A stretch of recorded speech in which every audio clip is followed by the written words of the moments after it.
I know you're upset, so I want to hear from you. 305-567-0560. What's your name? Where are you calling from? Hey, what's up, dude? How are you? Been better. I'm still a little shocked. I don't think I'm even angry yet. I'm just shocked what happened. I really thought we were going to win that game. I really thought we were in control. And then just a series of unfortunate events happened, and I woke up and we lost. I was kind of pissed initially, but I just kind of, we always talk about the heat and we always talk about the culture. There is a culture that has been brewing and being initiated in the Dolphins. The Dolphins are a bad organization. They're much like the Heat are a good organization. And until we stop with this, well, it's going to change next week, or it's going to change when Tua comes back, and start to take a look at just the entire organization right now to the ticket sellers. Then this is going to continue to happen, and it can't be both ways. It can't be like the Heat has a great culture and the Dolphins do too, because they don't. And this losing, constant losing, this constant excuse making and stuff like that. I'm a Dolphin fan. I've been so since I was 8 years old. I'm 61 years old. Okay? I'm telling you, this is a bad organization. And this culture needs to be changed. And it's not going to happen in Buffalo. We're going to get our ass kicked up there next week. And, Tua coming back is not the savior and all of this stuff. And that's just how I feel. I'll hang up and listen to you. Yeah, to speak to your point, look what the Heat have done these past couple of years. Past even 2 decades, 3 championships, multiple runs to the finals, pretty much a perennial playoff team, guys that have won gold medals and guys that have been all pro. And you look at the Dolphins and we can't even win a playoff game. It's been 24 years since winning a playoff game. Oh, yeah, and by the way, you haven't had that many chances to win playoff games either. It's not like you're going every year and you just can't win it. Barely go. You got an organization that got caught cheating multiple times, lost draft picks for it. We got an organization that, questionable drafting. I think all organizations have questionable drafting, but now if the problem is the culture, then the people that are crying for Chris Greer to be fired, they got a point. I don't know what the answer is. I thought Tua came back this week, and I thought our offense started clicking, and I thought, we got a good enough defense. We're going to get past the Arizona Cardinals. That did not happen at all. Ugly resume for the Dolphins this year, too. Not to pile on too much, but you have not had the prettiest of seasons. You barely beat Jacksonville. Terrible. The Bills murdered you. The Seahawks murdered you. The Titans, who are terrible, beat you bad. You barely beat the Patriots, who won a game today. The Colts, who are not very good, you lost to. Cardinals, nah, we'll see. They're 400. They're 500, so we'll see. Not pretty. 305-567-0560. Back to the phone lines, 560 WQAM. What's your name? Where are you calling from? Hey, how's it going? This is Alex from West Palm. Yeah, I'm shocked, Alex. I really thought we had that one. Listen, man, it's to the point I was just watching it with my dad that he's even given up. Man. He's given up, and he's been a fan since '83. We've been fooled ever since Mike McDaniel got here, and I feel like this thing needs to blow up from the very top.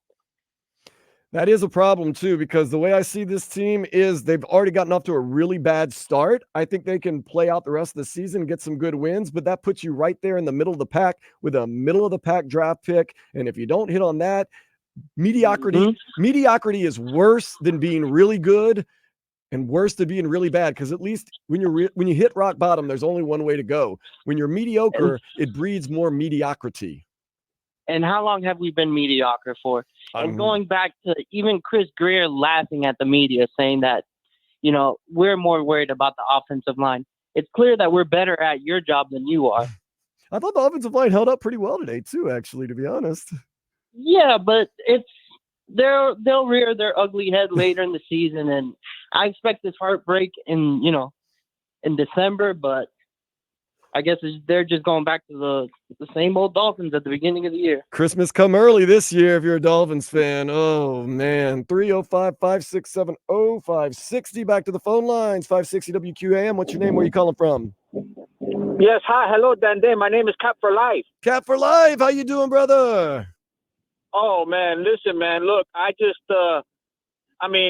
what everybody's saying right now, I've learned a lot on these social media streets, and I learned a terminology called both can be true. Yeah. You know, at the same time, Tua did keep us in that game.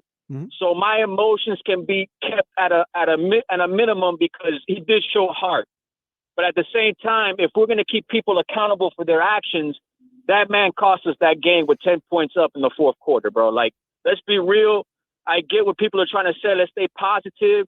And trust me, I've been trying to stay on that positivity train. For 24 years. That participation trophy attitude needs to stop. If you know your number one quarterback screwed the pooch, you say it. And at the same time, if you say, hey, he did good until the half, you can say that as well. Both can be true. But for the fans to have to go through this, man, I feel for you guys. Look, I can be going from 0 to 100, but I'm not. Trust me, Dan Day has heard me get even worse. But I want to hear from everybody else in the community, in the state, in the city, because at this point in time, if you're not going to complain now, then right now you're going to complain on deaf ears, because this cycle ain't going to stop until you, who pay season tickets, until you, who calls into these shows, until you, who spends all your money on pretty much all your hats and jerseys and stuff, start stepping up and start voicing your opinion in a day and age where you're allowed to do that and not get criticized or put on a pedestal at the same time. We're all on an equal playing field right now of trying to voice our opinion, and this show gives you that opportunity, but at the same time, it's not sugarcoat stuff. Our quarterback showed up, but at the same time, he pretty much didn't at the second half, and that's been the story of our season the past 5 years. Cap for Life. I think it's a little bit of both. I thought the snap was bad. I thought Tua kind of mishandled the snap on that safety. What did you see? What I saw was a pretty much offensive line that you paid for on the cheap, and you knew what you were getting with Brewer when Brewer came from Tennessee, having the worst offensive line ranking in the league in that year when you signed him. So let's not get to this point of, we should have signed this, we should have signed that. Because you know damn well you paid everybody that was on that field on the offense, and that's why everybody else left last season. So this is on Greer, whether you want to believe it or not. But at the same time, the players that Greer drafted, start taking accountabilities for your actions and stop blaming the fans and using the media as pretty much a scapegoat for not taking accountability. Yeah, there needs to be a lot more accountability around the Dolphins. I thought Tua stepped up. I thought the team reacted well to Tua, but 24 years without winning a playoff game, and this year looks like it could possibly be slipping away. That means there's something wrong with the organization. And if there's something wrong with the organization, then you got to look up. You look up at Chris Grier, Stephen Ross, and start saying, something's wrong here. Something's really wrong here. Arizona can't come into your place like that and steal one, which I still think they did steal one.